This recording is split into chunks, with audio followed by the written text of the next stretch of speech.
first long ride for the year 2025. Saan tayo? Dito na. Sure ka? Oo, dito na. Eh, After ng shift niya, ng 12:30, alauna, umalis kami. Ito naman yung hagdan palayan dito sa tol. Batangas. Oh, kaway ko sabi. May probinsya talaga. ang lamig ano? Lamig, saka amoy fishbowl. Pakagutom na. Sabi ng panganay ko, hindi daw pwede po. Ano ba yan? Hindi ko alam. Oh, nawit ka na ba? Oo, kanina. Dahan. School zone! School zone! Primera, mami ha. Kasi nakabitin ako eh. Wait lang. Ako rin eh, nakabitin eh. Putek. Una na ako. Hanapin muna namin yung bunso namin. Hello mga ka-otits! Hulaan nyo, kumasa kami nitong fucking crazy wife. Ay, first long ride for the year 2025. Saan tayo? Andiyan kami, punta kami sa mataas na kahoy. Mga aso. Mga aso. So mga ka-otits, araw ng Friday ngayon. Dito na ba? Oo, dito na. Sure ka? Oo, dito na, lipa exit na to. So, pupunta kami actually ng Shercon Resort, no? Kasi itong misis ko, pinasama yung bunso niya sa field trip ng school nila sa Perpetual. And yung venue nun is sa mataas na kahoy. Dito sa may Batangas. Ang problema, masyado tong mga ka-otits, masyadong baby niya yung bunso namin. As in, sobrang baby. Pumayag na kailan na hindi ko anuhin eh. Hindi No, ko, Artisan. kaya nga. Na hindi, bakit hindi doon sa kaliwa? Ha? Bakit hindi doon sa kaliwa? Bukas ba? Hindi ko nakita eh. Na hindi ko samahan. Ngayon, after ng shift niya ng 12:30, alauna, umalis kami. Tapos sabi niya, tara, sundon natin, puntahan natin. Kaliwa. Ayun, mataas na Yan kahoy. na naman, hagdan na naman. Oh, ito na naman yung hagdan palayan dito sa exit ng Batangas. Ayun, ganyan talaga yung tugay kamay. Nakita niyo ba yun? Hagdan palayan ng aray ko. Lipa, oh my god. Oh. So yun mga ka-otits, kaya ngayon, hello ka sa kanila, mami. Ayan, nandito kami para sumunod sa field trip.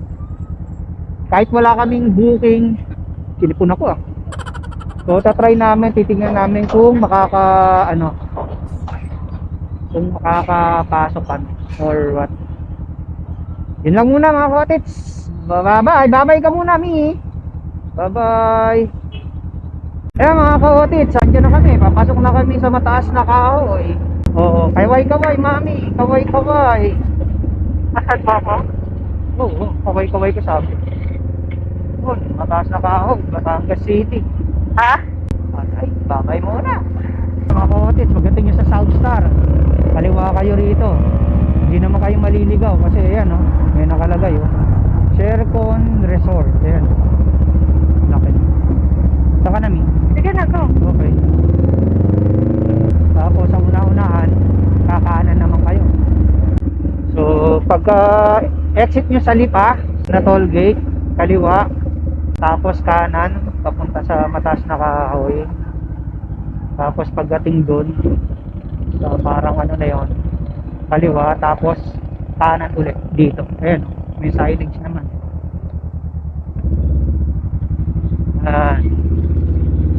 Tapos dire-diretso na to, 2 kilometers, Shercon na.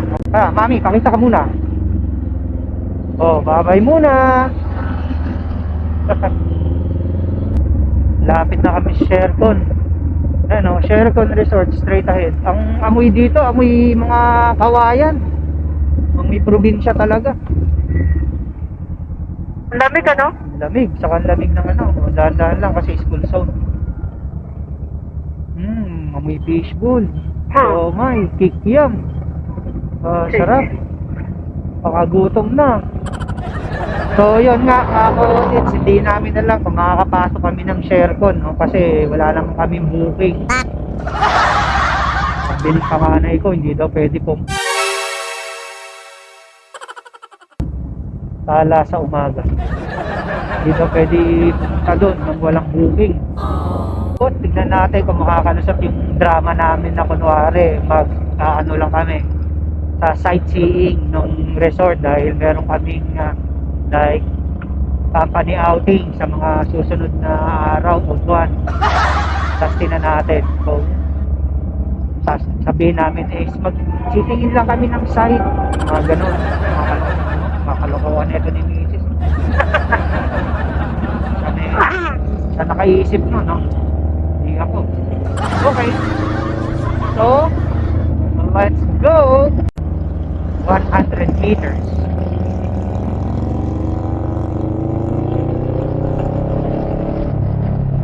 Kakanan tayo, sweet, ha? Nakalit ka? Yes. Ayan, no? Kasi nga, hindi nga kayo malilito. Kasi ayan, meron na naman nakalagay. Sharecon Resort. O, diba? Saka yung daan dito, mami.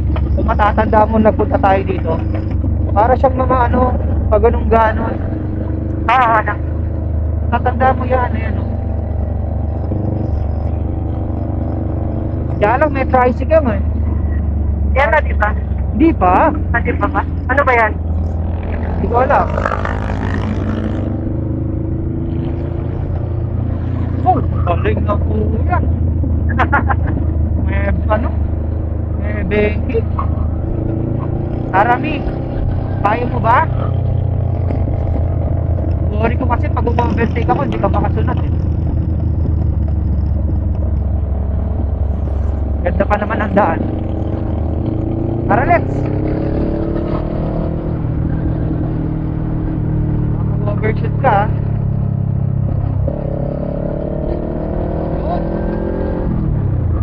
Ay, nakapresaya na din. Yan, ganda ng daan dito. Ngayon, pagkapas ka, o may private car ka sa umaga, pupunta ka, pahinginto ka dyan, no, para magbayad ng ano, environmental fee. 20 pesos yun. Per person yata yun, hindi ko na matandaan. Lamig ng hangin. Uy, layo na ni Mrs. ah. Sabi mo, mag-inquire lang tayo para sa company outing natin. Nakarinig mo? Tinan mo, mga ka-otits, pagsisinungalingin pa ako. Narinig nyo, sabi. Sabihin mo, eme. Ako na magsasalita. Slow down na tayo. Kasi medyo pababa yata na rin.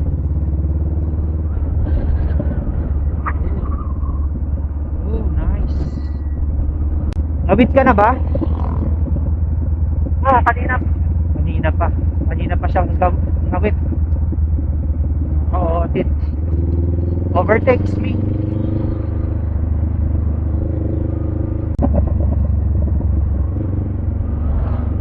Ano, may mga pine tree na oh. Talagang malamig na yung panahon dito. May pine tree.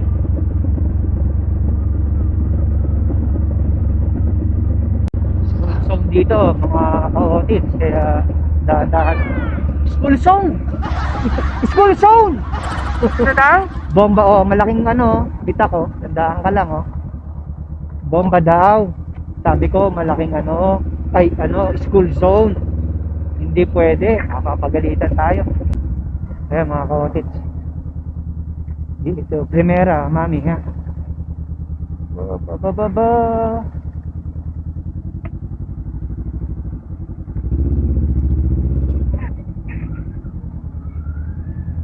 Mas pwedeng mag site tour.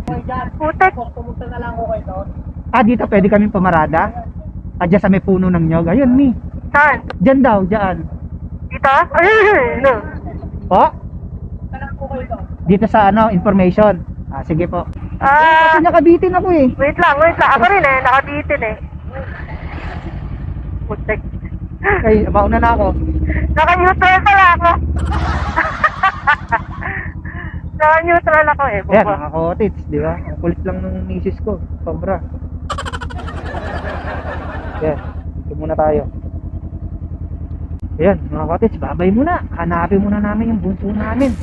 Sa mga kohotits, nagbayad kami ng entrance fee na worth 250 pesos at pwede na kaming mag-ikot for 3 hours para makita yung buong place. Gagamitin na rin namin yung pagkakataon na yon para hanapin yung bunso namin. Pero in the meantime, kakain na muna kami.